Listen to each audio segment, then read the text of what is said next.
Over 80 years ago, a new religion was founded with the name Cao Đài in the country of Ao Lạc or Vietnam, and has quickly grown to become the third largest religion in this country.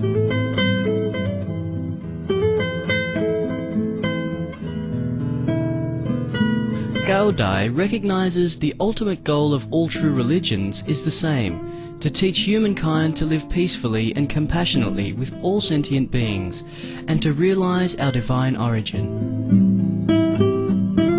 The term Cao Đài literally means Supreme Palace, referring to the palace where God reigns over the universe, and was also the name God used to impart His divine instruction in the creation of Cao Đài. Followers of Cao Đài believe that Venerable Ngô Minh Chu was chosen by God to establish the Cao Đài religion. It was believed that God directly transmitted the teachings and method of practice to Venerable Ngô Minh Chu until he attained the ultimate self-realization. Today we present excerpts from the Cao Đài Holy Scriptures, the collection of divine messages, and the true teaching of the Great Vehicle Scripture.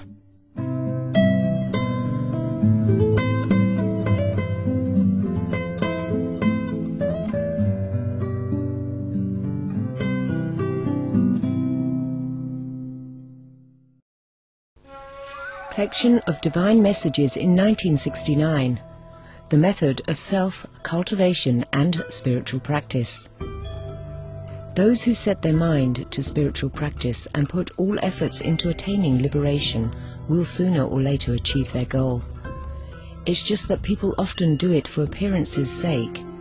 In tandem with spiritual practice, they also covet social status, fame and wealth. Those are the bad karmas or retributions which drag them into the cycle of reincarnation. Good and bad fortunes, joy and sorrow in this present life are not due only to the karmic consequences of this life, but also due to the debts from the previous life. A spiritual practitioner who wishes to attain liberation must perfect himself in all aspects in order to repay old debts and not create new ones. He must also build a lot of merits for the future life. Spiritual practitioners often encounter obstacles on their spiritual path, such as physical difficulties, disasters, ailing family members, and poverty. While ill, some would not be able to keep the vegetarian diet because doctors would tell them to follow a regimen that isn't vegetarian, etc. Those are the obstacles on the spiritual path. However, not all spiritual practitioners encounter such unfortunate situations. Based on their perception, people thus labelled it good or bad luck in this world. More accurately, everything that happens to us is unresolved bad karma or retribution created from our last lives. Thus, from the beginning, a spiritual practitioner should remember the following 4 points to create favourable conditions for his spiritual endeavour. Sacrifice. The spirit of sacrifice is to offer everything that belongs to us for others' benefit. We sacrifice from the little things to the big things. For example, we sacrifice our taste indulgence in alcohol and meat to avoid harming the animals that are in need of life. We give up the bitter speech that brings pain and disgrace to people during conflicts of opinions and anger. We don't pursue legal proceedings against others, causing bankruptcy for our own interest. We sacrifice all selfish pleasures and wasteful luxuries to help the homeless and the destitute. To possess the sacrifice virtue means we have created good karma or retribution, which helps erase the bad karma or retribution from previous lives. Each time we sacrifice, there is bound to be a struggle between selfishness and selflessness, but we must strive to overcome it, and we will be blessed with an inner peace and enlightenment. Serve others. Serving others doesn't mean in just the physical aspect, but more in the spiritual aspect within the confines of self-knowledge and forgiveness. That means we try to find all possible ways. We make use of all opportunities to explain through spiritual teachings and moral values to awaken people toward the path of truth. The service of others does not discriminate against skin color or race. All beings come from the same source. all created by God. Serving others will also increase spiritual merit. Charity. The concept of charity here is to bring our actions, speech and moral principles into practice in daily life. Treat others in ways that truly reflect kindness, filial piety, loyalty, integrity and righteousness. Do charity in every aspect of daily life. Serving others is serving ourselves. Helping others is helping ourselves. Doing charity also builds spiritual merit and sets a bright moral example for others, encouraging them to do the same. Establishing position.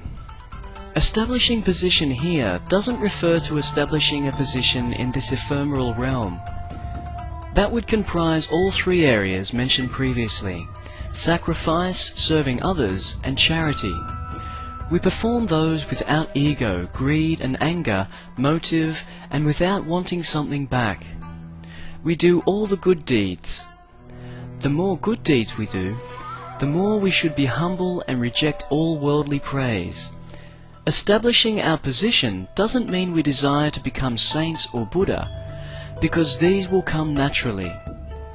It means we wish only to help with God's work, to serve God's will with a pure heart and without intention, yet a divine rank is readily bestowed upon those who deserve it. I'd like to remind you once more, do not worry that your spiritual practice won't result in the attainment of the Tao or reach the ranks of the saints and Buddhahood, but fear only that your virtue and merits are not worthy of those spiritual positions. The true teaching of the great vehicle scripture. Meditation and Samadhi. What spiritual practitioners need the most is meditation in order to understand the sublime truth of the Creator. Besides being born a human, one needs to know the origin of humankind, such as where did humankind come from? Why do humans exist? Why are we constantly entangled in the cycle of reincarnation? Why do we enter this suffering world to endure a life burdened with worries, hardships, sorrow and grief? If we ask ourselves just those things and make every effort to get to the end of the matter in order to realize the truth, then that method is called meditation.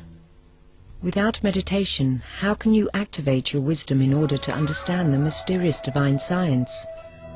To meditate, you must first focus on a lofty concept, then contemplate deeply on that elevated thought, and wisdom will automatically come. At that time, the truth will reveal itself clearly. Heaven has already bestowed upon humankind a special divine essence from the moment they are reincarnated in this world. Humans need to borrow the physical body to experience all the earthly aspects in order to gradually become more enlightened and progress continuously on the spiritual path. It's true that the world is full of suffering, but this world is a school for all creations. It is due to this school that all beings become wiser and nobler. As human beings, we need to learn in order to develop our intelligence, to discern the good from the bad, to understand right from wrong so that we can avoid creating sins. All the things happening before our eyes are good and useful lessons for us, be it good or bad, joyful or sorrowful. Whatever is noble, good and pure, we should use it as an example to retrain ourselves. Whatever is bad, ignoble and cruel, then we should view it as a mirror to reflect on and change our character. There is nothing in this world that is useless. Whether it's beneficial or not depends on our knowledge of how to make use of it. Though a spiritual practitioner does not study history or books of literature, he still can thoroughly understand the truth about life. It is due to deep meditation that his wisdom develops and helps his soul to see and grasp things quicker. Therefore, even without studying from books, one still realizes things automatically. Therefore, what spiritual practitioners need the most is meditation in order to understand the natural unfolding of creation, to thoroughly grasp the nature of nothingness. And then they will realize that life is just an illusionary dream. All things that exist on earth must soon disintegrate and change, just like the dissolving mist and drifting clouds. Therefore life is never permanent. Realizing that, human beings will make up their mind, determined to detach themselves from this false realm to search for the truth, so that they can escape from the suffering world. But for meditation to be fruitful, we must try to enter Samadhi.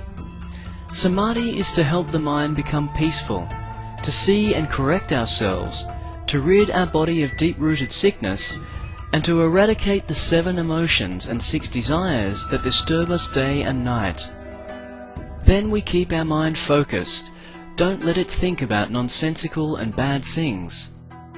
We must strive to continue to practice until our thoughts are pure and lofty, and we must nurture that ideal forever. Don't let external matters creep in and create chaos in our heart. Once we reach that point, we will turn our attention within so that we see, but it's as if we don't see. We hear, but it's as if we don't hear.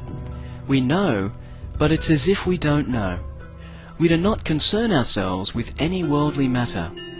If you reach that state of Samadhi, your meditation will bring extraordinarily wonderful results, because each time you sit to contemplate on a matter, all organs in your body will gradually become restful, and so you can listen to the true teaching.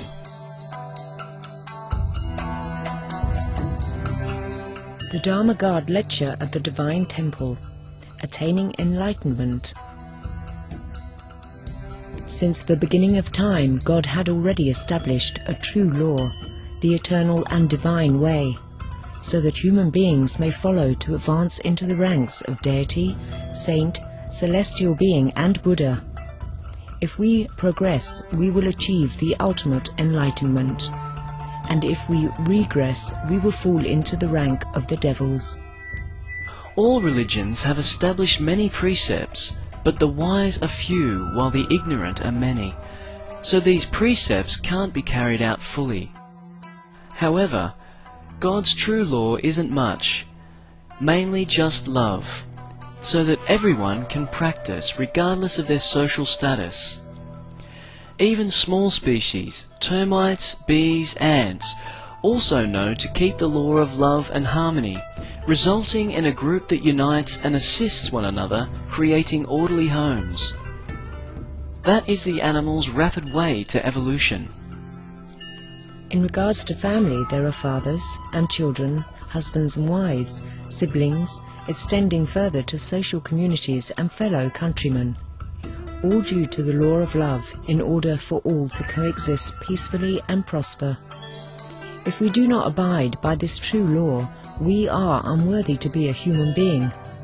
Not only can we not evolve into the eternal and divine realm, but on the contrary, we create a competitive and vengeful arena that causes love to deteriorate to trivial arguments, which brings about bad karmic consequences. God's love for humankind is boundless, immeasurable, and indescribable. For example, in a family, when parents see their children in poverty or distress, then we know how much parents love their children. And in this world, everything from matter, plants and animals to human beings, all are children of the Creator. Then you know how immense and infinite is God's love. The amount of pain and suffering that sentient beings endure here is equal to the agony that God would suffer. God established the true law of love, and God has compelled me to put it into practice first. Thus I said, I suffer your pain even before you lament. I shed tears for you even before you cry. The day that all of humankind learns to love in the right way, that is the day they will escape from suffering. In summary, human beings and all creations evolve through the law of love into the ranks of deity, saint, celestial being, Buddha, to become one with God. That is called attaining enlightenment. Thus I said, love is the key to open the door to the white jade scripture, which means attaining enlightenment. We enjoyed your company today for Between Master and Disciples. Please stay tuned to Supreme Master Television for Planet Earth, Our Loving Home, coming up next after noteworthy news. May your life be endowed with God's blessing, love and light. For more details, please visit www.suprememastertv.com/BMD.